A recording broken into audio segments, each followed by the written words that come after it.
There we go. It's 8 o'clock, good people. We are live. So, uh, yeah, let's go ahead and get into this thing, man.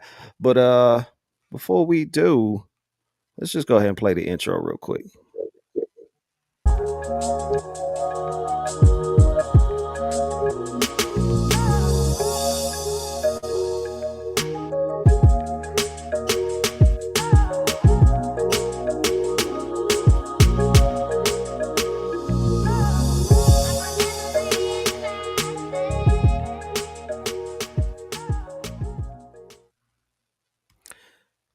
There it is, man. Once you see the intro, you know we are officially good, man. I want to welcome everybody to the Roundtable Talk podcast, man. We come to you live each and every Thursday at 8 p.m. Eastern Standard Time, and we bring to you some interestingness that's going on in the world, man. We got some juicy stuff. I think everything we got is a little heavy today, so we're gonna see if we can lift it carefully and lightly and bring it to our people. But before we can do that, man, we're gonna do what we always do. We go around the horn and let everybody introduce themselves and get off real quick. So as always, man, we're gonna start with the Queen, Queen CeCe. Go ahead and get it to them. What's up, everybody? As y'all know, it's your girl CeCe for Word Begins. I'm happy to be here today and see what these topics gonna do. I'm excited about what we have, so y'all stay tuned in. Back to you, Theo. Yes, ma'am. Yes, ma'am. I'm definitely tuned in, so I hope they are as well. Where you at, Sinister? There you go. Sinister, big screen. Go ahead and get it to them. Yo, what's good? It's your boy Synista here, and I'm just trying to finish this watermelon. And so I know we was ragging on people with watermelons. I only rag on people who use watermelons in the bedroom. I'm eating watermelons forever. I refuse to let a versus ruin my chances of eating watermelon publicly. So that's all I gotta say for that. All right, man. Listen, don't let them stop your watermelon shine. If you want to do that, brother, you do that. I feel you. All right, Mac, you up next on the screen. Let me get what you got going on. See if you got some watermelon in your life. Go ahead, Mac. Yeah, man. No watermelon in my life today, man. It's too many seeds. You heard? Uh, Co-founder of Brainstorm Productions, DUG Entertainment, uh, and we got topics to talk about today. So let's get to it. There it is. There it is. That man want to stay away from the seeds. Live that healthy life, man. I feel you. Shade Queen, Shade Queen. Tell the people how you doing this evening. Hello, everyone. It's your girl from Middle Georgia, Shade Queen. Excited to be with my team to talk about these crazy topics. And no, I will not be eating any watermelon, both privately or in your presence. Back to you, Theo. Can I say something? Hold You're not on. gonna Let's make get me look hold on. any Hold kind on. of only Hold ghetto. on, She was eating Sinisters. fried chicken. I'm not snitching. I just wanted to say how black we are. You I know, it's an feel you. equal class, the watermelon and the fried chicken. So all the I white feel you. folks that see this, it is true. It's a true stereotype. I just don't see no offense about it. I feel you. See, that's why we should love ourselves. Let's get through these intros first, though. So let me go ahead and do mine, man. Listen, man, I appreciate the excitement, man. We got people that come on here. They passionate about these topics, man. They passionate about what's going on in the world. So they want to bring it to you, sound off and give you their voice real quick. But for those who don't know me, man, I'm Theo ImodelBooth. Definitely check in with me, man. If you check the comments, you'll notice that we put out the link to the YouTube page. Check out our Model Booth games on YouTube. Also check out Where It Begins magazine on YouTube, man. We're simulcasting on both those pages, also as well as the Roundtable Music Facebook group. But yeah, I do photo booths. I do video games. So also check us out in your app store. But let me get back to it, man, because we got people seriously excited right now. Let me see if I can get Mac back in this game real quick. There we go. So yeah, man. Let me make sure Sin is off mute. You got the green light now, Sin. Go ahead, man. Get off about your watermelon joint. Let them know. I mean, yo, everybody who's black love the fact that you're black. They made it seem like being fully black is just not classist and stuff, man. I was thinking just today, I know I've been saying like people, this is just my views, disclaimer, this is my views. whatever's considered ratchet, go ahead and do it. Times are just crazy and stuff. Just go ahead and do it. The smart people know better, but just do you. I feel you. I feel you, man. You gotta live your life, man. You can't care what other people are talking I about, say be stupid. especially. I just say do you. Like whoever how they feel, fuck them. Yeah. Now watch That's your a harsh language, but word, but yeah, let me yeah. add Keep it, one more keep, thing. keep, You saw keep, what keep it Creflo clean. did? Keep it clean, Senator. Saying keep it clean. All right, Go my ahead. bad. You saw what Creflo did. You saw what Creflo did. Yeah. Nah, Creflo, for those who don't know, man, Creflo Dollar, leader of a mega church, came forward recently, and I guess he puts out a series of where he's kind of teaching different things from the Bibles or different things from his word perspective, where he changed his stance on tithing. He said he was wrong. I don't know, he gave a lot of detail into it. But apparently he has changed his stance on tithing. But this also might just, in my opinion, be a little, marketing / media hook to get people to tune into him a little bit more.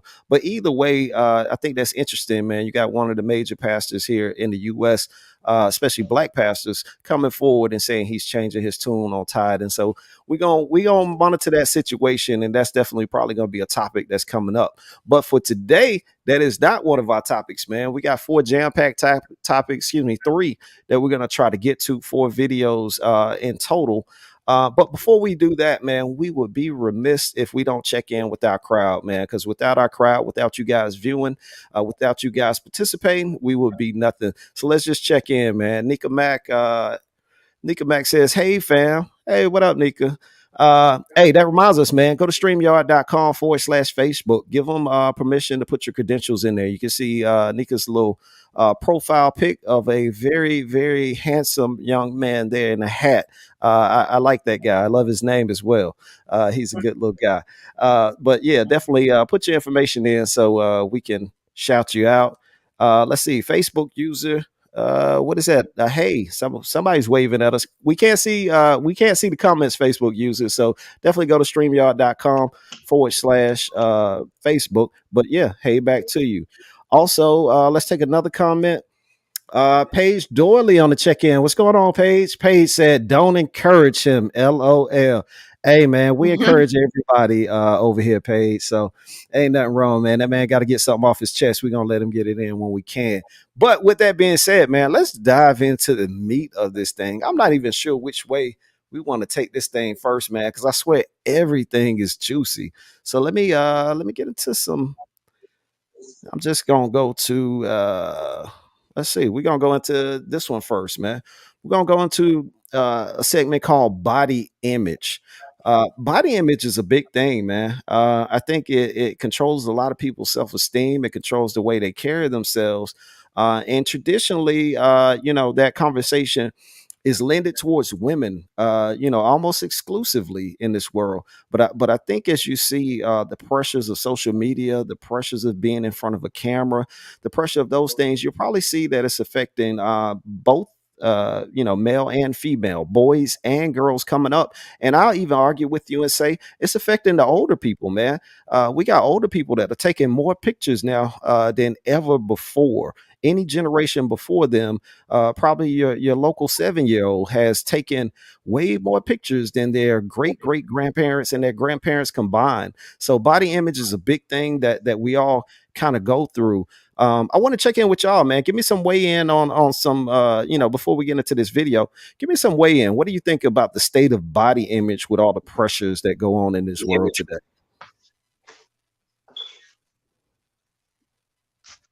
Go ahead, Shay. I think. Okay, go ahead, Sin. You got it, Sin. Go. No, I think it's manipulated. People making money off of people's lack of self-esteem, plus social media. People are trying to live out what they see on social media. Most people don't put out their flaws for everybody to see. So thanks to social media, you got people trying to change themselves. They're not cool with their natural selves. So you got a lot of people trying to copy what they consider popular out here. We living in a society where who's the most popular? You got ordinary people that could be popular. So it all boils back to, I think that's why it's becoming such a big thing now. So many people are doing it. How can you point a finger at somebody for being wrong when there's so many people doing it, no matter how dangerous it's proven to be? That's I just feel my it. take on it. I feel it. And I'm assuming you're talking about that danger is both physical and psychologically. Yeah. Okay. Oh Okay. yeah, yeah, Somebody yeah. else. Somebody else jump in on this. Let's get one more person jump in. Then we're gonna go into this video. I think you and I have talked in great length about this. I just think that body image, there's a lot of different components and a lot of different things that make people feel insecure. And I do think that media does have a part of it, but it also has to deal with what industry you're a part of, what circles you're in, possibly even what cities you live in, because there's certain things cosmetically that you can't get done unless you are in certain types of circles, have certain types of wealth, or in certain places where those things can get done. But then there's also the weight factor. And I can go down that road, where you either want to be extremely skinny, or then you have people who are extremely obese telling people be like me. So again, you're losing a balance there, and it's a tug of war of what people want to be. So I could go on for days, but let's get somebody else's opinions.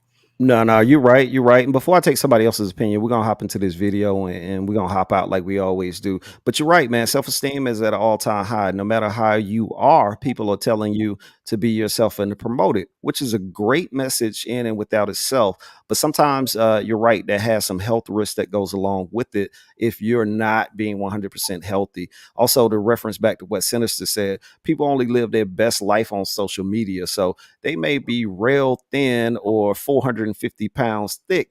And either way, they're going to show you the good side and not the bad side that comes with each of those. But with that being said, man, we got a video talking about child pageants. And the reason why we're going to go into this video, we're not picking on child pageants, right?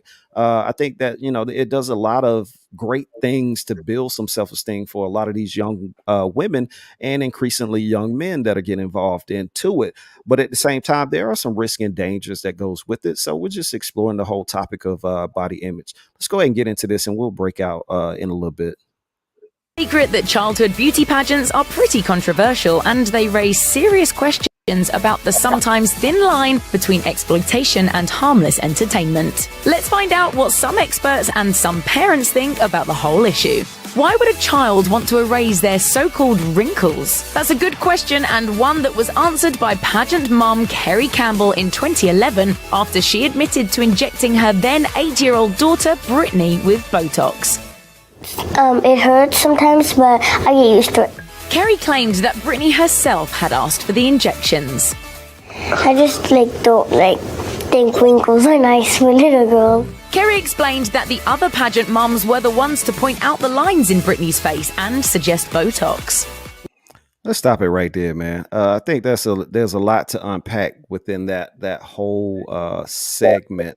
So it's an 8-year-old getting Botox. That seems like, at least in her bubble or her parents' bubble, that's something that is very accepted and and used. Before watching this video, had you guys even thought about a child that young or a person that young getting Botox? I'm 39 plus years old, okay, and I don't get Botox. So you mean to tell me that, and my daughter's about to turn 7, that in a year, the audacity of a parent coming to someone and telling them, "Oh, I noticed that Mary Elizabeth is looking a little puffy about the eyes." I'd be like, "Would you like to be puffy about the eyes too? Get out of my face. What's wrong with you?" That's crazy. Yeah, And I've been in the pageant circuit, and I have judged these little pageants. I've never seen that before. I have not seen that. Yeah, no, I was going to point it out that obviously that was the advice that kind of came from somebody else. So that was striking as well. What about the rest of you guys? What did you think about that part of the segment? Yeah, man. No. I didn't even know that kids get stuff like that. It's crazy. Yeah. I think it's too young. It's too young of an age to give a child that, you know what I mean, or to make that decision.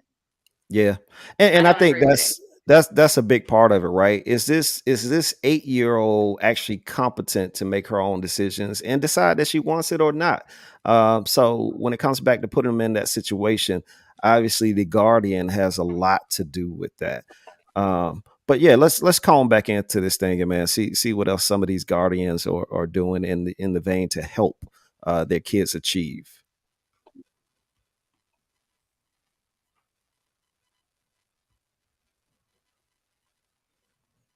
They're giving their kids Botox, and it's pretty much like the thing. I'm not the only one that does it. A lot of moms do it. That doesn't make us feel any better. According to some experts, many pageant performances have disturbingly sexual undertones. Harvard sociologist Dr. Hilary Friedman gave an interview to the Deseret News in 2012 and said, "On these reality shows, you can go out as a 6-year-old and wear a ton of makeup and have a bare midriff. So many see these girls on TV, and as they are watching that and when they see it become suggestive, it seems okay. Sure, it's all a matter of opinion, but some things like a small child wearing a cone-shaped bra really do seem to be a bit much." When the reality TV series Toddlers and Tiaras premiered, it almost immediately became a major point of contention. Let's stop it right there, man. Anybody ever caught the Toddlers and Tiara series? Yes, that's actually how Honey Boo Boo, who from like right down the road from where I stay, that's how she got her claim to fame, was being one of the contestants that they followed. And her family, as you can see, is colorful. And but anywho, I don't know how much of that is actually written into the script, because we know how reality television is, but they were some very interesting people. And I guess looking at the pageant people in South Georgia and in this area, because pageants are huge in the South, although I have not experienced it and seen it up front, I'm sure that there are some parents who are doing things similar to that. Maybe not that far, but they are putting the preparation H under the kids' eyes and trying to cover up the fact that they're snaggletooth, because any time between the age of 5 and 9, they're losing teeth, and they think that that's not pretty when they're on stage. So I have seen those types of things. So at the end of the day, it seems like a lot of these things are kind of putting these kids in a position to look a lot more grown. As the video is started to get into, and we'll see a little bit more. How do you guys think that maybe is affecting the kids psychologically? That's what the parent is developing. What I just saw was disturbing. And why it was disturbing, that little half second, it made like involuntary, made me look like, wait a minute, that little girl that had a grown swag. And the reason they mixed a child having grown swag, she was taught that by somebody. Somebody taught that to her. So I'm not holding the child accountable. I'm holding the parent accountable. And that was disturbing, because maybe I'm out of touch and out of date. I'm like, is that normal, what I just saw? In the young pageant, I mean, I don't follow nothing against. I'm saying like the pageant, like what's going up to date and stuff. Like, unless it's like on some famous stuff, because what I just saw, I was like, yo, that's based on the parents doing that. But then now when I think about it, in other fields, that's kind of normal. Look at some of these dance step stuff, and they're making these girls more grown. That's what it is. And I don't know. It's always gonna be disturbing to me to see grown swag on a child. Right. High school is maybe different. Teenage swag, but we're talking. I'm looking at these kids. I'm like, some of them don't even look like past 4th grade. Some of these pageants, the ones that you're showing, Theo, I don't know the exact circuits, but those are glam pageants. And so those are a little different.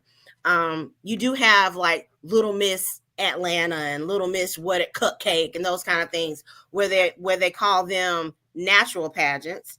And then they have glam pageants. So before you get into that realm of pageantry, you've already won a certain amount of crowns, and you do have to kind of embrace that culture of the makeup, of the hair pieces, because you know those little girls, they don't have hair that big, so they actually have in hair pieces. Like I said, they have the little teeth things, so like little bridges, so that you can't tell. So that's a different type of pageantry industry, which is, I would say, more towards heading towards Hollywood. Okay. Okay. Yeah, and they do But exist. yeah, no, the argument could be made though. Some of those underlying factors of just getting in that realm and competing have to be universal, right? Anytime that you want to get out in front of people and do things, everybody wants to present their best self. So I get it, why adults make some of the decisions they make, whether I agree with them or not. That's not on me. But putting little kids in that situation, even at the natural pageants, as you just mentioned, there has to be some self-consciousness of body image in those situations, because if they want to compete and be natural, they still have to be their best looking natural self, and things like weight and those sort of things probably factor into it as well. What were you gonna say, Matt? Go ahead. Well, I mean, I'm thinking, so a lot of people that have problems with that, right? It's Mhm. because it's focusing on the perfect image. That's been criticized, psychologically damaging the child, leading to eating disorders, body image issues, depression. Um, and it's a lot of these parents that's pushing them out in the forefront, that's paying these entry fees, that's dressing them up, send them out there, say, go look sexy so Mhm. you can win this contest. Well, Now, let me. Mhm. you get into sexualization, that occurs when a person values comes only from their sexual appeal or behavior, Mhm. to the exclusion of other characteristics. There it You is. know what I mean? They're shutting the So, other stuff out for that. right. So in the US, so you got between 16 and 18-year old, you can give your consent, you know what I mean, for stuff like that. But with child beauty parents, it's the parents that's pushing them out there and saying, go get that money. Yeah. Well, as I always say, there's balance with things, right? So for some little girls, they actually do see other girls compete and they say they want to do it, right? Mm. Just like I have a son who wants to play every sport, whether he's good in it or not, and we're letting him do that. I do have friends who have children who every day they're out doing sports and they're practicing and doing all that so that they can get scholarships. Well, these beauty pageants also do make money for these girls, go into trust funds, Roth IRAs, towards scholarships. In fact, that's how I put myself through college, although I was, almost an adult when I got into pageants, but they were practicing for that. So I think there has to be balance. I don't think there's anything wrong with having your daughter in pageants any more than I think it's, right or wrong for you to put your child in gymnastics and want them to eventually go to the Olympics. It just has to be balanced. If I'm making my child do 1,000 push-ups and crunches a day, that might be excessive to some parents, but hey, I want her to be in the Olympics. All right, my daughter's here and I'm making sure that she has this makeup on and she's got this wig on. She's playing the part to better herself. So sometimes that's how those parents think. And in both instances, the kids don't have a choice, but the parents have to find good balance. Okay. No. So this is my question, right? So child pageant participants are not covered under labor laws as Mm. the Federal Labor Standards Act, right? Mhm. But PT Barnum organized America's first beauty pageant Yep. for The adult showman. women in 1854. It failed because they were saying it was immoral. Turned around 1 year later and did it for kids in 1855, and everybody showed up and showed out. No, I believe it. I believe it. I brushed And up on nothing some to of that say. history, as well. Hey, real quick, man, let's take a couple comments, man. I showed this, but we didn't get to say it. Paige Doyley said that is crazy. Yes, it's a whole crazy atmosphere out there, man. Doris Fox on the check-in said, "Hey, babies. Hey, mama. Glad you checking in with us. Appreciate your support for real." And Tavy said, my goddaughter was in pageants. She was very self-conscious about her looks when she stopped them. She's better now at 21. So yeah, that's kind of what we're saying, man. It does affect some of them psychologically. I think it affects all of them psychologically, right? Good or bad. It is more so the question. She also said, Tavy said she wore teeth covering because she had a gap. Yeah, again, going back to what I was saying, forcing the kids to be a little more grown than they are at the time. Matter of fact, let's get into that part of the video if we can real quick. I'm gonna back it up a little bit. It almost immediately became a major point of contention. The program's detractors accused its adult participants of a wide range of highly questionable behavior. Some of the show's most notable controversies included an instance when a 4-year-old, tasked with impersonating singer Dolly Parton, was padded with fake breasts and an ample rear end. Another little girl was dressed like Julia Roberts' famous prostitute character in a Pretty Woman-themed performance. And it's outfits like that gives us a bad rap. Honey Boo Boo's mother, Mama June Shannon, was criticised for giving her daughter what became known as pageant crack, a combination of Mountain Dew and Red Bull. Some experts have suggested that pageant dynamics might be more about the parent than the child. In 2012, the University of Arizona cited a study written by Martina M. Cartwright, a registered dietitian and professor who works in nutritional sciences. Cartwright, who was present for 2 live filmings of the show Toddlers and Tiaras, observed many pageant parents engaging in what she dubbed princess by proxy behavior. This suggests that those parents are essentially obsessed with the financial and social opportunities the pageants provide. Any risks to the child are secondary or not really considered. She also pointed out that child pageants are a billion-dollar industry. Cartwright added, I think if the public understands why the parents are doing that, then they won't pay as much attention to these pageants. Let's come back out of that, man. That's a lot to unpack. Inappropriate. Very inappropriate. Yeah. Did you? Okay, thank you. It was very inappropriate. And like I said, some of them are willing to do just about anything to try and get the notoriety, especially for that show. Like, I think they really turned it up for the show. And of course, Hollywood or whatever TV station needed that. But the real sad part is that these parents don't realize it's a sick world. Mm-hmm. And you may think it's cute and it's funny.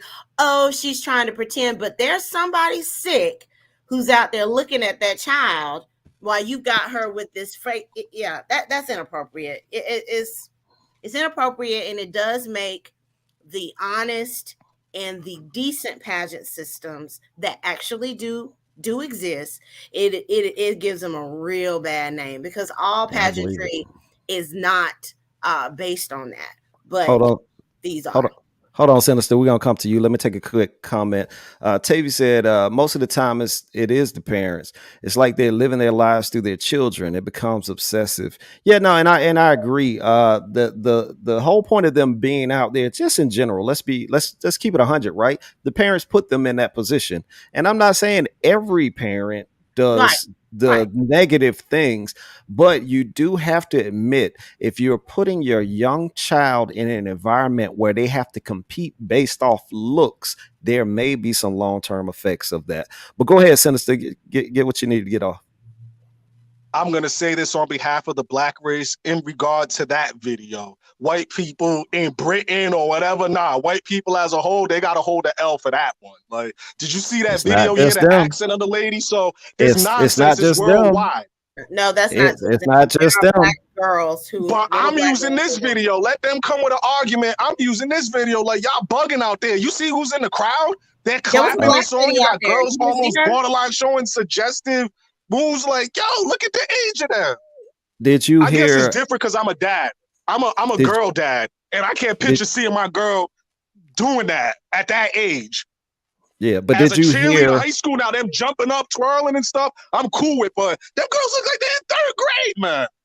Yeah, no, they're below Dolly that. But Parton, did you trying, bro? Like, yo, am I bugging? Like, yo, what am I seeing? Trying to look like Dolly Parton. What do we know Dolly Parton for? It's the parents we need to look at. There's some sick parents out there. All right. There we go. All right. So yeah, but my question I was trying to ask Sinister why he was so passionate just then is did he hear the fact that this is a $1 billion industry? And I don't have the facts right here in front of me, but I will argue that probably our people are a growing segment of that industry as they begin to have the ability to hold their own pageants and increasing the pageant lore. So I don't want to just put it on the other people. I think this is affecting all people who have that type of interest, and I'm sure there's a lot of multiculturalness that goes on at these pageants these days. It is, and I think that it does. It's just that it is focused on your looks to a certain extent when you are a certain age. When you get older, it has more to do with your personalities and things of that nature. But I suppose you could say that your talent, interviews, and things like that as you get older, those things do change. But looks are still a part of it. They really are. But so it's not just one culture though that's doing it. I just, like I said, these people just make it look completely crazy. But I have been at pageants before where I judged and I had to be escorted out of the building for my safety because there were some pageant moms who were mad. They didn't know that I could throw hands. I chose not to, but I was okay. But yeah, they were mad. Like they were literally ready to brawl because their daughter did not win. And she was the queen of the Cotton Patch Club. And they thought that she should win and she didn't. And I was like, oh, well. So the parents are the issue. They are the ones who are forcing all. So Nika says, though the video is about parents, there are other platforms that over sexualize kids. And you are correct, Nika. And I'm not just saying over sexualizing kids. When we're talking about body image, those are some things that can carry with you throughout your life. So that actually leads us into our next very short video. Hold on, really quick. Paige said they want the prize money. That is also correct. Money drives a lot of different things. Bragging rights. And bragging rights too. Fame and notoriety. Right. My daughter won a pageant. Yeah, fame and notoriety. But let me argue that sometimes that carries over into adulthood. And we're gonna bring up a very short video clip of a performance that came from the BET Awards. That the first thing that when I saw this, I thought body image. Let's take a look at it. Let's go, baby. Yeah, let's go. Come on. Now you wanna feel the groove, cause it's platinum coated. Take a pic, got a fire up, you should've told it. Stop the all that bullshit you can't hate it from the sideline. Get your own shit. I'm a good fella kind of lady. Stash the 80s and Mercedes. Puppy, hold me down, baby. Only female in my crew. And I kick shit like a pull a trigger. So listen, man, Little Kim, shout out to Little Kim, man, a genius before her time, definitely a pioneer in the rap game, breaking open a lot of doors for women to come out and express themselves. I'm gonna put it that way.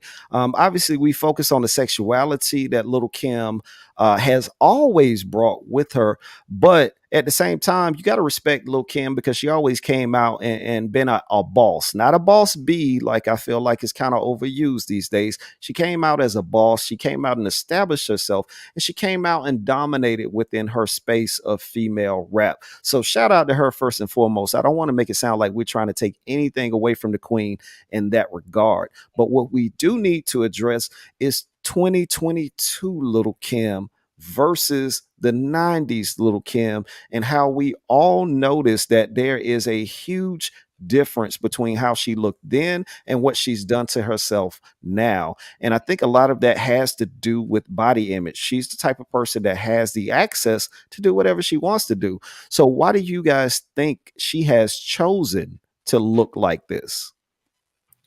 I think she's chosen to look like that because when she looks at herself, she wants more.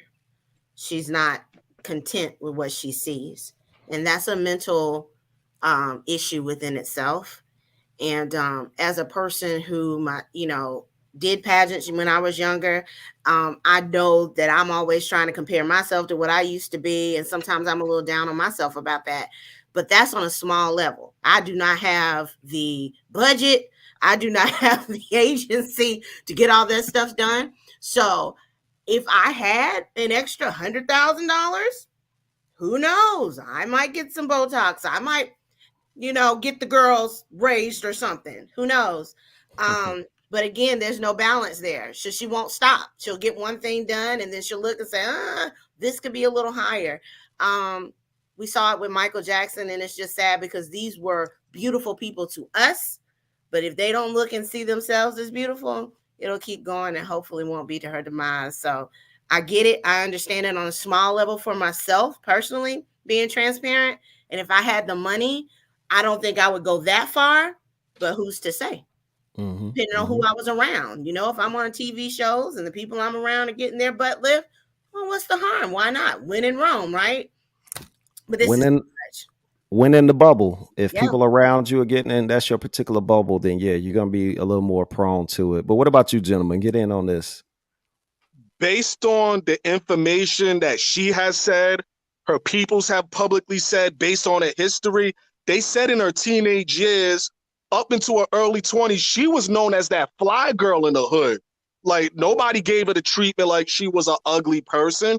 They said, though, she said Biggie was abusive to her, and Biggie married Faith after 12 weeks. That probably did. She said that really hurt her self-esteem. Like, she's like, why would he, we had something, and he went, she said what that did to her was like, let's just put it this way, to basically diagnose that. When the person you got feelings for don't see you as a beautiful person, it's not going to matter if 1,000 people say you good looking, you pretty. The person you got love for doesn't find you attractive, or I guess with a female, another woman was attractive, light-skinned Faith. You see Kim always trying to bleach herself. That woman still loves Biggie, but the person she loved died loving another woman. That's that. Now, in terms of how she looks in 2022, she's trying to look like the normal, thick, that whole IG model look. She went with the IG model look. Why should she feel bad when there's thousands and thousands of celebrities doing the same thing since the 80s? It's a status symbol in Hollywood who your doctor is. Like, you got this surgery. Who's your doctor? Who's your doctor? And the third thing I'm going to say, why is she going to stop if them men, high-value men, been tolerating that for many years? Kim pulls the best of them no matter how much her surgery is. Kim never had a fall off period. Everybody has been on point, whether legal or illegal. So why is she going to stop? Even if she don't love herself, at least she still, I just saw the Bad Boy documentary today. She's still got that pull but she's on BET, touring, everything. So she's living the Hollywood surgery life. That's what it is. That's my take on it. Let's get a couple comments and then I'm gonna go to you, Mac. Doris said she look a hot damn mess. that is correct. Paige said, to be honest, I had to ask Synista who that was because I did not recognize her.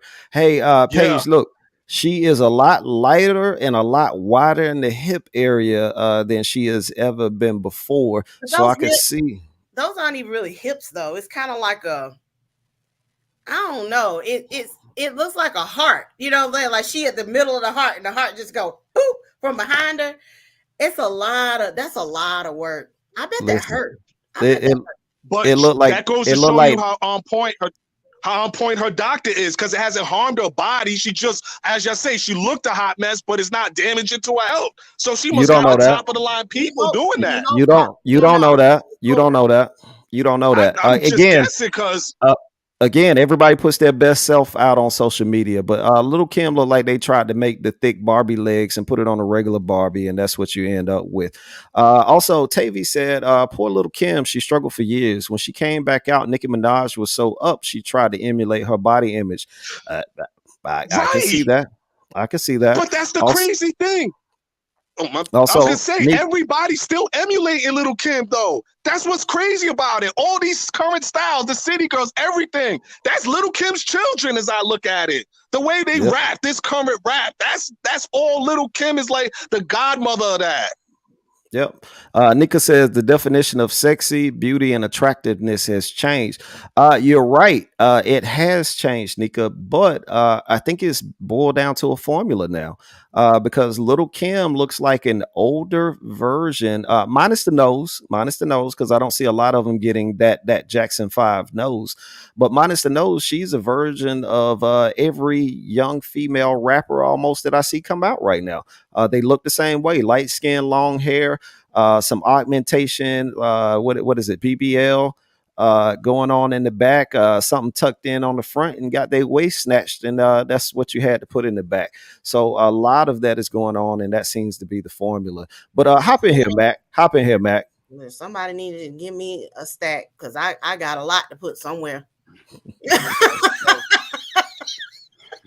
I'm sorry, I'm not trying to make light up, but I do. Y'all donate to my body fund.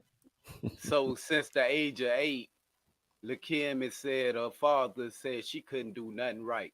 He complained about her hair, her clothing, her actions, whatever he could do to bring her self-esteem down, right?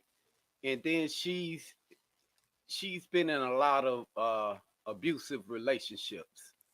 So in 05, she got her nose broke. That's when she got that nose job. And she admit that she got a little too excessive with it because of low self-esteem at the time. You know what I'm saying? And she like all my life, anybody that I'm with saying I ain't cute enough. So she's saying, why are you with me then? And I'm like, shit, you said you can make a Sprite can disappear in your mouth. So let's take another comment from Tavy real quick. It's society, the control of society, and what's acceptable, good or bad. It's the word is called assimilation, Tavy. Our society has shown us many examples over and over again where they want certain groups, or just put it out there for certain people to emulate a formula that they have going on, whether it's a look, whether it's a mind state, or whether it's a behavior. Our society definitely puts out a lot of images that for some reason makes people kind of conform and fall in line in that type of way. So yeah, man, body image is very important, man. I want everybody to love themselves. I want that message to come clear, right? I want everybody to love and value yourself. But I also think our society has gotten out of control to where we're not realistic with certain things. I get it. If you have the most self-esteem in the world and you actually believe in yourself, and you 5'2" female, you feel female 5'2" and 350 pounds, not saying you're not beautiful. What I am saying is the reality is that everybody may not accept that beauty, and self-esteem starts with the first part of it, self. Absolutely. So keep it right there and you'll be okay. Do what you need to do for your health, right? Take care of yourself, make yourself healthy. But at the same time, let's not be over the moon with this thing and think that if anybody has a problem with you, that problem is that person. If they handle it in a rude way, they're a rude person, so they may have that defect. But the baseline of what they're coming at is we probably all have health concerns for you if you're 5'2" and 350 pounds, no matter how beautiful your face might look with or without makeup. But Theo, you also have to think now that cosmetic surgery is accessible to not just the rich anymore. It's on layaway.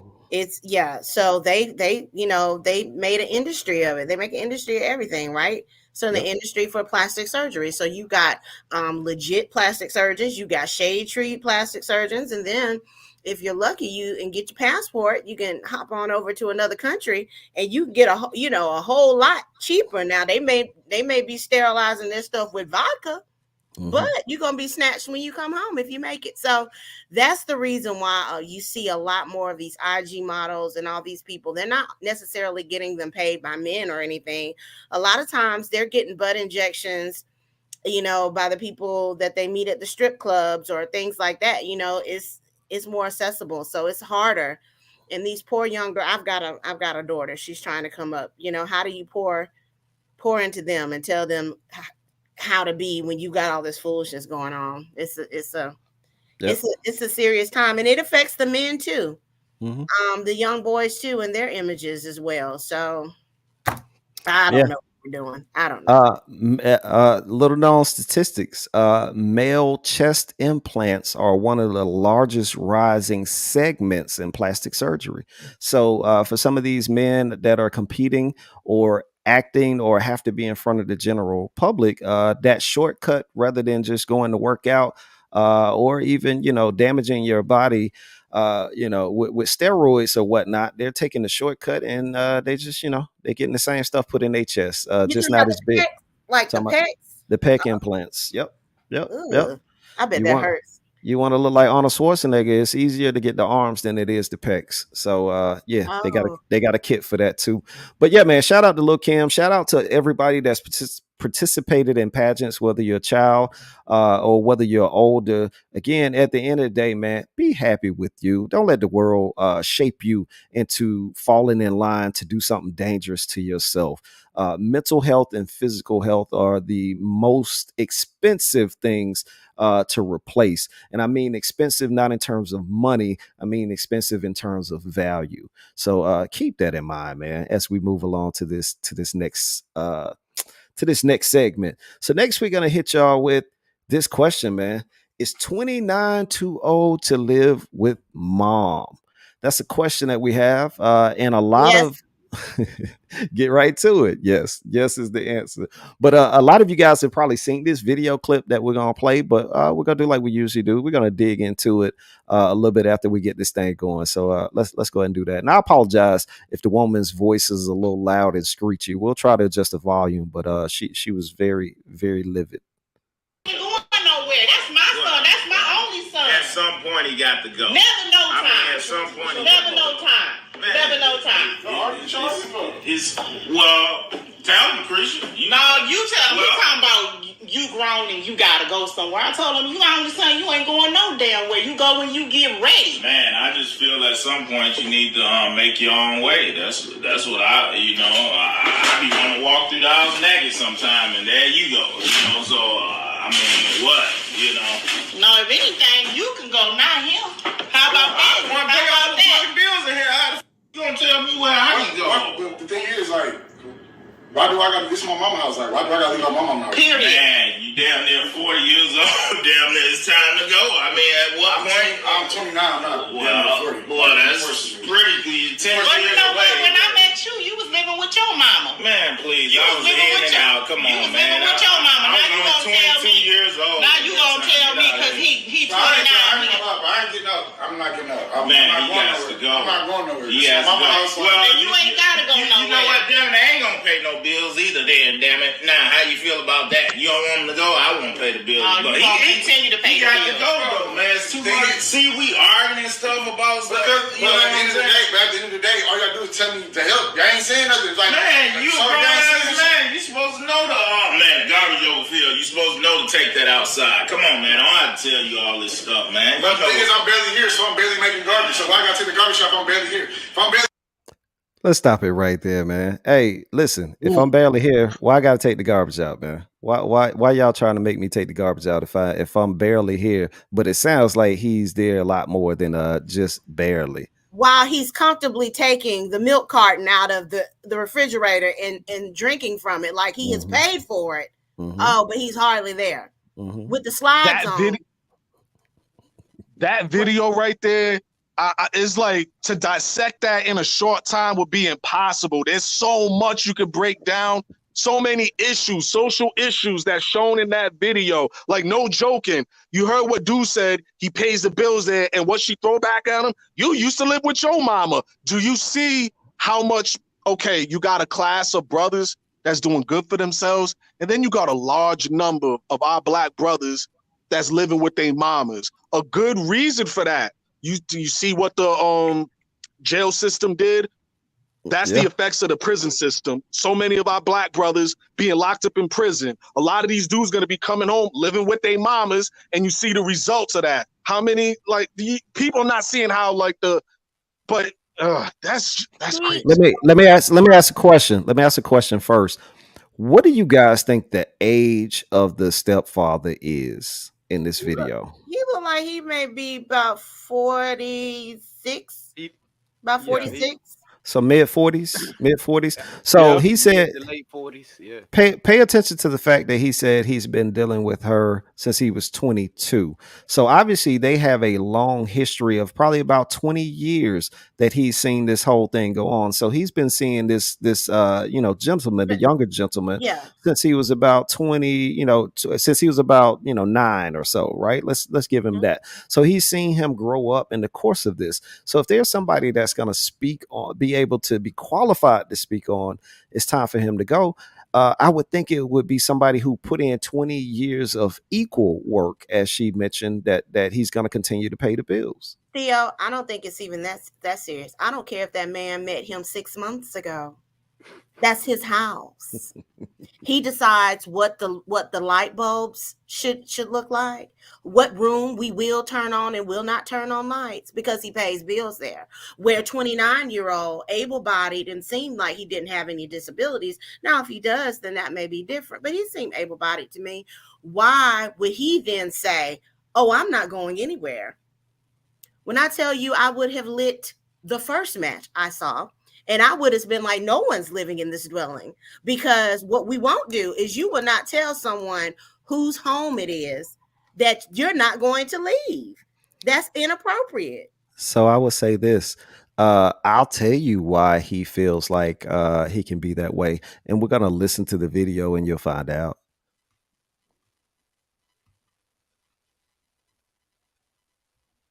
If I'm barely here, barely making garbage, barely making dishes, why am I gonna do anything? Well, she gonna always make excuses for you, man. But Right, he don't even be here. So what is you talking about? He don't be here like that. He come here, when he sleep, and then he don't business the rest of the day. When he's here, he needs to help out. He needs to do some things. Well, I tell you what, he ain't paying no bills, and he ain't gotta paying some bills around. I ain't paying. But I gotta pay. I'd rather want to fuck out. But listen, my mama said I gotta pay my bills. I ain't paying no bills. He gotta pay. What I want him to do is save his money and do what he needs to do with his money, the whole reason why and not pay no bills. Because all this soft shit you bring it to him, he still got the titty in the mouth. You let all that stuff go on. No, you know what I know? You jealous. You jealous of my. You jealous of. I'm gonna stop it right there, man. Yo, the clap back. Hold on, Sam. The clap back was so strong and so pre-prepared from her, a mother defending her cub, and her cub should have his own den at this point. But she had that thing ready to fire off about him jealous. But go ahead, Sam. Do I have to stay here? I heard a term for this. It's called son husband. And there's also a flip side to this. Remember the movie Baby Boy? You saw how the mom was frustrated talking about when you're going to leave. If the mom has no attraction to the stepfather who's been there, oh yeah, she's going to be like, my son can stay. You can go. Why? Because I'm no longer attracted to you.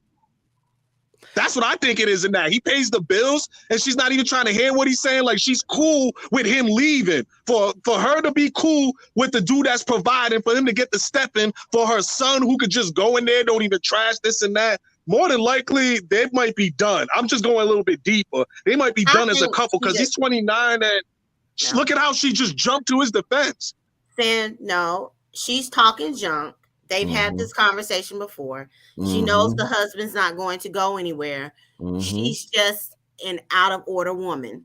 And I'm not saying, and now listen, and do not come for shade because I am a feminist like any other. But this woman was out of order. As a married woman, I think she was out of order in this particular issue because that is her husband. Now, if the husband had a problem with the son, I do think that they should have had that conversation off script. I do not believe in taping arguments. I don't think that's right. And I don't think that you should argue in front of children. In this position, he is a child. Because he is in their home, not paying. Hold on, Sam. I bet you she disrespects him way worse than that off camera. Yes, she does. She probably does. But look, who was taping it? I think she was. Her. She was. Like I said, she don't. It's inappropriate, Theo. It's inappropriate. Why do you think? Not how you act. Why you think the son wasn't so hostile? Why wasn't the son offended? He knows his mama got his back. They probably was clowning him before, and when she put the phone up, he's just so laid back, so Mr. I don't do nothing. He's just so soft about it. And they probably just dog him. He's the one taking the trash out. Why should the son take it out when this fool does it and pays all the bills and she violates him? I bet you rent's paid for the next 12 months in that household. I bet you wouldn't nothing else be paid.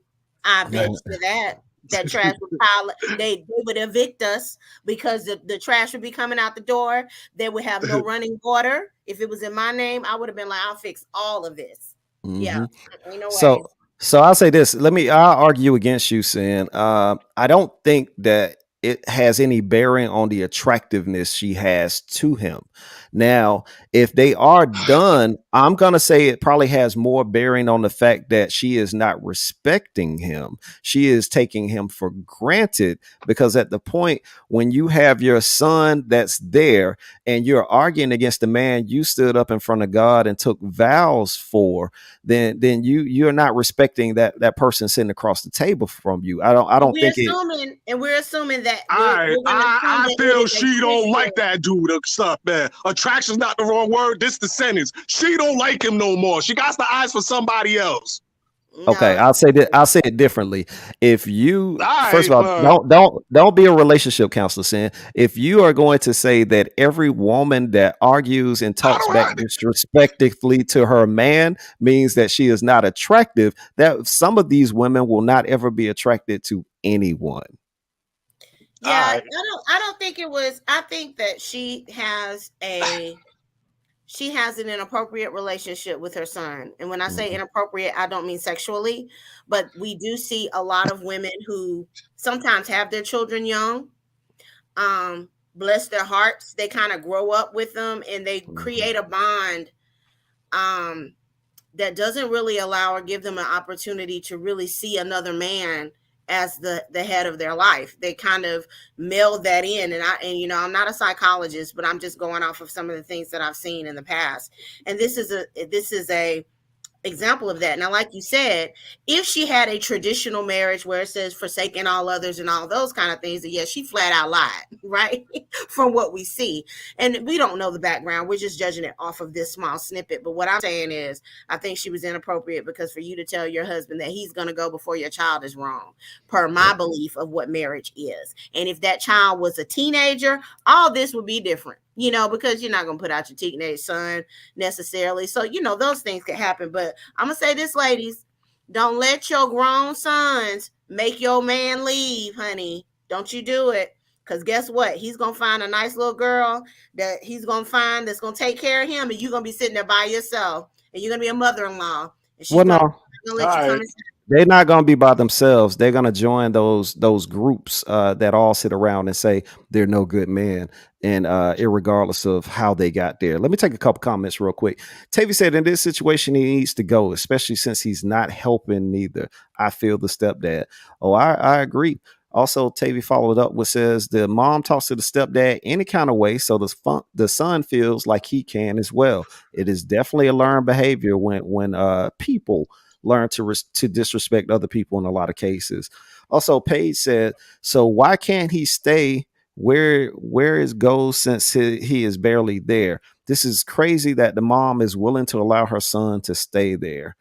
Yeah, they got a complex situation, but I think my takeaway from it is she's willing to go extra hard on her man and even tell him he can leave, as opposed to actually hearing this conversation out. In my opinion, this is a lot to do with the new age woman. Again, I love everybody. I want everybody to be empowered. I believe everyone is equal. But when you don't have certain boundaries, or maybe a better way to say it is defined roles in your relationship, especially the classic roles, then it leaves it up in the air for a lot of speculation, and a lot of people's egos come into a lot of situations. And I definitely feel like this lady has the type of ego that is willing to let her man go before doing anything that she doesn't want to do. And in this particular case, it's just the son. But weigh in on this, Mac. You haven't said anything yet. I'm interested to know what you got to say about it. Yeah, man. Listen, I feel like every situation is different, right? Mm-hmm. So right now, what we got is 18 to 29 52% live with one or both parents. Okay. And that number is dropping daily to where it's almost down to 18 to 24. Okay. You know what I'm saying? Now, again, every situation is different. So 23% of that is because of the pandemic right now. I believe it. 18% of that is because of job loss or financial resources. I can see that as well. Okay, so but what's the definition of a freeloader? A person that takes advantage of others' generosity without giving anything in return. Okay. In any relationship, you need to bring something to the table. And make no mistake about it, this is a relationship. This is his mother and this is his stepdad. So you need to bring something to the table. So if you can't help me out financially, there are small things that you could do, like taking out the damn trash, man. Yeah. I'm glad you brought that point up, because my next follow-up question is, and we can't guess it, right? This, everything is an influence in your life, and some people take a positive and turn it into a negative, and a negative into a positive, or they just follow the examples that they're given. So everybody's different. Every situation is different. I get it. But if you had to predict how this is going to affect the young man's, and I say young using that term loosely, he damn near 30, the grown young man in this situation, how do you think this is affecting his relationships with women or partners? Let me say it that way. I think little big man doesn't bring his girls around. That's what we're gonna call him, little big man. He doesn't bring his girls around. He, if he does anything with them, on their air mattress or whatever, he just, leaves and then comes on back home. I don't think that he probably has anyone that really wants to talk to him, because I don't really think he has anything. And I don't think there's anything wrong with you going home or staying with your parents if you need to, but there is a respect for the home. When you're there, you are helping. If you don't have a good job, like Sin said, some people may have been incarcerated. So when you came out, you're not going to be making no 6-figure job. So you might have to stay, but hey, man, I'll pick up the water bill. Hey, I'll slide you 100 for the lights. You know what I'm saying? I'll cut the grass or shovel the snow or something. There are other ways that you can contribute to the family other than just sitting up there and breathing. But little big man, we're gonna wish you the best. You'll be in my prayer closet, but you're a mess.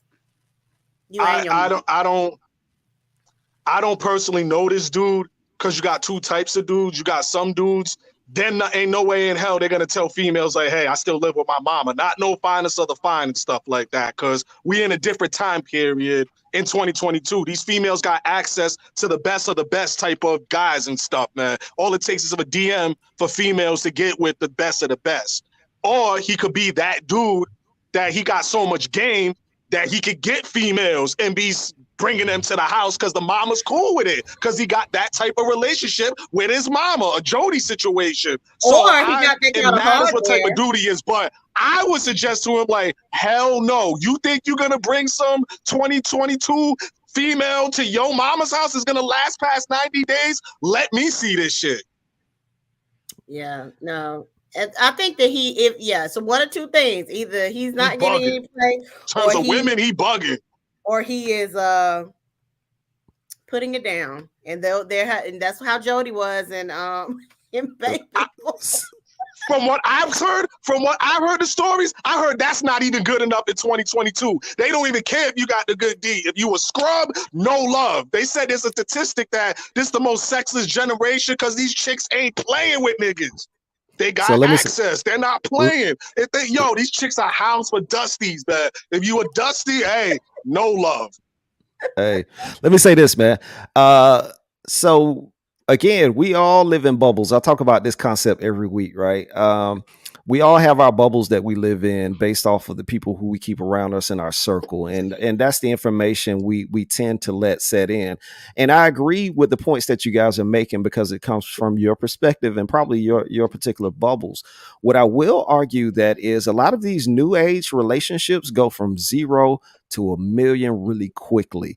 And what I mean by that is they meet, they probably skip the dating, they hook up, and then they're almost in a semi living together type of relationship. In a lot of cases, the male that's favored in that situation is the one that has no attachments or no responsibilities, because he can come live with you and you can keep tabs on him the entire time. It's almost an obsessive behavior of some of these couples when they get together, that they don't want to be outside their sights. That's why you find so many of them that they look so lost and disheveled once they break up, because they don't have a lot of friends outside of that. They devote 24/7 into almost stalking to be around that other person. So he's the perfect candidate to come move in with some woman, some young lady, and her 3 roommates, and get on everybody's nerves, because again, there he's probably not going to take out the trash. He's not going to pay any bills, or maybe he does just to flex. But the point is, availability is his number one asset when it comes to that. So don't rule him out. Don't rule him out. They'll definitely pick him up. Let's take a couple little big comments. man got somebody. The little big man got somebody. Yeah, I'm sure he has a couple of them. I'm sure he rotates households. But Nika says it would be problematic for his future significant other. He will look for someone to be a replacement for the mother. I agree. That's what I Somebody's got to pick it up. Doris said his mom is setting him up for failure. When my youngest son lived with me, I never had these type of problems. That's probably because he's a responsible young man. Which I don't think this guy is being kind of groomed in that way. Also, Nika said he can't take care of himself. And so how will he be able to take care of others? It's a good question. If you don't learn it at home, sometimes it's difficult to learn on the fly. Also, Paige says he will not know how to head a household because his mom holds the house down. That's one of my major points as well. One of my issues that I notice now, because I have a lot of friends and I have family members who have kids who have gotten out of college or who are in the transition of trying to figure out what college is, and they decided to stay home. So it's not, I mean, as much as I have friends who got people who are like, hey, at 18, you got to get out, which sometimes that doesn't always work out so well. Again, balance. And then you got others who have got 24 and 25-year-olds who are staying home. And I'm like, this is my question. Kids, what kind of parents, mom, if you're watching, you know I love you, but I was not staying home with you, boo. No, I wanted to have my own. I wanted to be able to come and go as I wanted. I wanted to be able to do what I wanted. I wanted to be independent. Now, I know that right now, today, if I wanted to go back and stay with my parents and I packed up those 3 little rugrats, was like, I want to come stay with y'all. They'd be like, come on, because I'm a girl and they want me to stay home. But I wanted to be on my own. We're seeing that kids now, they're okay with their parents. They're comfortable. They banter with them back and forth. You know, mom, you're getting on my nerves and all that kind of stuff. I didn't have that kind of relationship, but I guess I had kind of an old school relationship. I'll talk with my therapist about that later. But anyway, I was ready to get out of the house, and I just don't understand why they aren't either ready to live life and do. I know it's hard. I was broke. I stayed in university projects. I did what I had to do, but I don't know. I just don't think that's the same drive. I think the definition of independence has changed as well, right? Like before, independence mean you 100% had your own. You know, however you got around, whether it was the bus, whether it was a car, whether it was your feet, you control that. However you lived, whether it was something with 8 bedrooms or whether it was something that shouldn't even count as 1 bedroom, that was me. You had your own. But I think now the definition of independence is more so of a mind state, not just a definition that we can check those boxes like we could before. In particular, let me say this, a 24-year-old, 21-year-old, 22-year-old certainly probably thinks they're independent, but they're actually able to be claimed as a dependent these days and put on your insurance in a lot of cases. Right. So that entire definition and culture has changed. Independence means I do for myself or I do what I want, more so than I have my own to a lot of them. And I think that has changed with with them coming out of school and having, the debts of loan debt. So there are different things that we didn't have to. I'm just thinking of the mindset that I have had my lights cut off at 21 years old and it was cold before, but I made it work and I was able to get an extension to get them turned back on. That never happened to me again, just so you know. But I've been there, but I refused to call my parents because I was embarrassed. And I was like, I'm going to do what I have to do. Luckily, I didn't have to do anything strange for change to take care of myself. But I was one of those people where I was going to work it out. And that same kind of hustle is not really being taught. Now, the hustle of entrepreneurship is being pushed, but not the literacy of the business part of entrepreneurship. That's another segment, right? So, so that when I say hustle, I mean real hustle, independence, wanting your own. Now it's, oh, well, I'm gonna get rich quick schemes to be an entrepreneur, and I'm gonna sell a couple of shirts, and then I'm gonna come up, you know. And it's like, okay, everybody's selling shirts. I digress. But anyway, like I said, that's for another show. But yeah, we're lacking the old school hustle mindset. Let me take a couple comments. Nika says they are living life without having to deal with real life ownership. That's true. That's true. Also, TV said these kids ain't catching any buses. LOL. Hey, listen, TV, I believe it. Right now, it was a mobility factor. It was an independence factor back then. True independence, being able to get yourself around. Now it's almost a shame, or it has to be a special occasion, right? Like everybody is doing it to go downtown for the game. You have to have a valid reason for people to not look at you some type of way. And the crazy part is, 9 times out of 10, these kids didn't buy their first car. Quick story, right? I didn't purchase my first car. I had my first car purchased for me. And I felt like I was in a rare air when it came to a lot of my friends that didn't have the ability to have their first car. They had to go out and get jobs, or wait later in life, or wait until we got out of high school until they got their first car. And I was probably on my third vehicle, by then. So a little irresponsibility for me to get to that point of getting on the third one. But the point is, it was something rare at that point for my parents to provide a vehicle for me. And now it's commonplace. I got a used car, right? A lot of people get hand-me-down cars. Now, if you don't buy a 16-year-old something brand new off the lot that's hot like a Camaro or something crazy, then they feel disrespected by that, and they don't want to drive it in some cases. And I think that's crazy. It is true story. I still have the car that my parents gave me that is parked. Yes, it is.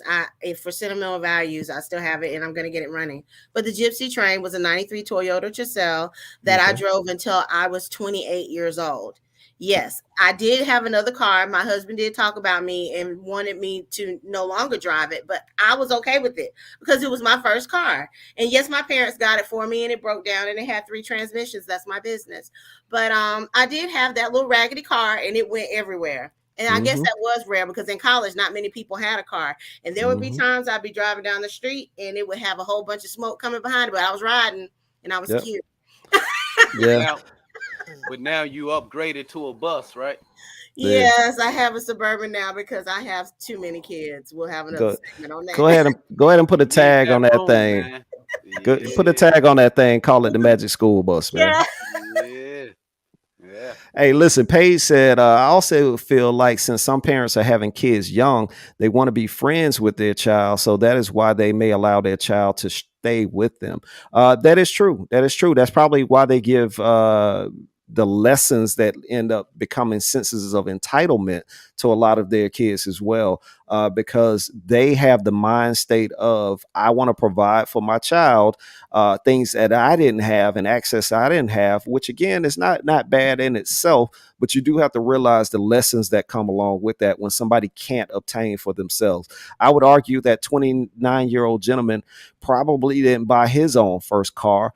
And if he did, it was probably when he was 25 after living, working for 6 years and not paying rent. So that's a whole different ball game than traditionally we're probably used to.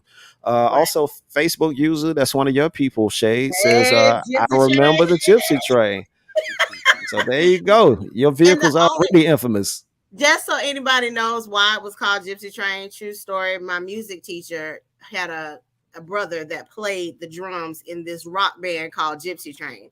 And I liked the song, and I didn't have a bumper sticker for my car. So I put that bumper sticker on my car. So everywhere I went, people were like, what is Gypsy Train? And that was her name. So that was it. I don't think the band is still together anymore, but shout out to Gypsy Train, Macon, Georgia. The car is still here. Let me say this one thing. Now, I just want to say about when I first came to Georgia, me, the family, we came real deep and we stayed at a family member's house. Me and my moms made an agreement, like, let's go get our own apartment and then we'll build from there. Like, I'll go get my own place. But since we new to Georgia, we had that agreement, like, we'll be staying with each other because we were freshly new. We didn't know what we were really getting into. We visited, but we felt it was only us. Not much of our family was really down here. But the one thing I do remember, my mom wasn't playing about them bills. Like, just because I was her son, she didn't play. Like, and say if I lost the job, I was real knuckleheaded. I would get into it with somebody. I quit. She cussed me out. Didn't take the trash out. Like, yo, like, her thing was get out. If I'm not helping out with the bills, my mom was that harsh. Like, she didn't say get out. She said get that. Like, I got a nod, but was very hostile about me being on point. So it all boils down to how the parent is with their kid in that household. Because, you know, life is crazy. You don't know what could happen to somebody that'll bring them to the safest place, they mama. You know what I'm saying? But if they just there to not to do nothing, then that's not cool. And that's my experience. But it wasn't at 29 now. Yeah, 29 is pushing it. But at the very early age, she made it very clear that that's not cool, that you need to be a man and go out there, provide for yourself. But if it's here, make sure you still stack your money and make sure. And that's also another thing she said, save for a rainy day so you don't have to come back over here. And stuff, because she can't be herself if I'm around her son. She can't be her free self if her damn son's around and stuff. So that's just also, I had that instinct. But you got a lot of females out here, their son is their boyfriend and husband. Subconsciously, they don't want to be alone. What's the best safety thing? My son was over here. So, and any dude I want to, that's another thing. Okay, it's good that she does have one dude. It's good she has that one dude who was a stepfather in that boy's life, so he can still fix himself. Even though he's 29, that's not too old to where he can't be fixed. That situation can be seriously fixed. But you got some females, they got their son there, living there, not telling them how to be like out there and resilient, and got different dudes coming in, and that's what affects that dude to not take relationships serious, because he's like, why would I take stuff serious if I see different dudes coming to see my mama and stuff? So I guess it must be normal. So that's another vicious cycle that happens. I'm not saying that happens in all households. I'm saying you have some of them type of dudes. Them are the dudes that are sometimes the biggest players because they have such a deep relationship with their mamas. More than likely, when they go out there, a version of their mama is out there, a younger version of their mama, or got some aunties telling them like, yo, this is what you say, this is what you do. Oh, this is your girlfriend? He could come through. The girl gets attached to this dude, and there's a big cycle of being dusty, because we all know there's some chicks who can fall in love with a dusty, like they're a builder project. They'll be like, yeah, he's living with his mama, but I'll change him, I'll step him up, I'll do it to him where he's gonna do it, because he got potential. They see the potential. 10 years go down the line, they still at his mama's house, and now she's like, I got a kid with him, and these niggas ain't shit because she wasted some of her good time on a dusty. That's another cycle that happens. Yeah. You got some bitter chicks out here because that's who they gave their best years to, that type of dude. Mm-hmm. And the next dude who really got it going on because she's going to be sharp about when a dusty comes, she's going to have that good radar, but the good dude, he's going to have to deal and pay for the sins of that dusty. That's the situation you see happen. I got you. All right, I'll jump back in here. It seems like it's safe now. I 100% agree with you, man. I agree with you. You know what I mean? It's different situations. At the end of the day, though, man, I think we need to be mindful of, just in general, one of the things that today is showing me, or this particular episode is showing me, is that we do need to be mindful of our kids and the positions that we put them in, good or bad, whether we think we're trying to elevate them or bring them back to earth. In some cases, we have to be mindful of the impacts that's going to have long term. And a lot of times what we're seeing is examples of parents trying to live through their kids and not necessarily putting that kid first. You might spend $100,000 on supporting them by living at the house, or $100,000 in cosmetic wares for them to be better in their particular field. But are you truly putting that kid first. And that's what I want us to do each and every time, man. Think about others. Think about your own personal development and the people that you're affecting as you're putting these things out. But look, man, we've probably ran way past our time. CeCe ATL had to get out of here early, but we do love the fact that she did grace us with some of her time today. So shout out to the Queen CeCe. But I want to go around the horn, man. Just tell us some of your takeaways from today, and we're gonna start with you, Shade Queen. Tell us, what you learned or how you feel. All pageant girls are not bad. Look at me, I'm here. Shouts out to all of my Miss America friends and pageant crew and those who I work with. We weren't talking about you, we were talking about someone else. Also to mothers out there who are still helping raise your adult children. There is a balance. You are their mother and you will always be there for them, but you have to let them leave the nest. It is for them and it is also for you, Queen. So let me just speak that, and you come back and see me in 20 more years and I'll tell you where the triplets are. They're probably going to be with me talking all this smack. Back to you, Theo. Nah, I'm sure if they're with you, man, it's for a reason and it's part of God's plan. So no worries over here. Hey, Sinister, while we got your attention, man, go ahead and tell them how you feeling for the closeout. I see that well, the beauty pageants, was always a great positive thing. I'm just seeing now that how they turned it into, they're trying to sexualize it. They try to bring that over sexualized agenda to that field, and that's so not needed, because I had a sister that used to do beauty pageants, and I didn't see sexuality as part of beauty pageants. So I just took that away as like, wow, they're trying to bring that into $1 billion industry, which means it's not going nowhere no time soon. So it's like I got to brace myself to see that. And then on the flip side, this is why it's such an important thing. Parenthood is an important thing. That parenthood is all about developing your child. How you raise your child is how your child is going to be for life, and I'm not one here to judge nobody who lives with their parents. I mean, each situation is different, but this just be a wake-up call to all parents. How you raise your kids is going to have a serious effect in their adult lives, whether you're there or not there. But it's a major because sometimes it seems even parents who are there, they're poisoning their children. So that's why I say it matters how you raise the child, because there's parents that's raising their child in a very bad way, and then you have some raising them in a good way. So it just boils down to, this just shows me how the importance of parenthood, positive parenthood. Yeah, no, definitely, man. Anything that you do, should probably be positive if you want a positive end result. If you're pouring some negativity into it, again, like I said, sometimes people use that as motivation and they do the exact opposite of what they're taught. But that seems to be becoming rarer these days. Hey, Mac, in your closing out, man, we forgot to tell the people how to beat the pump. So if you don't mind, throw a little bit of that in there before you really get everything off your chest. Oh, definitely, man.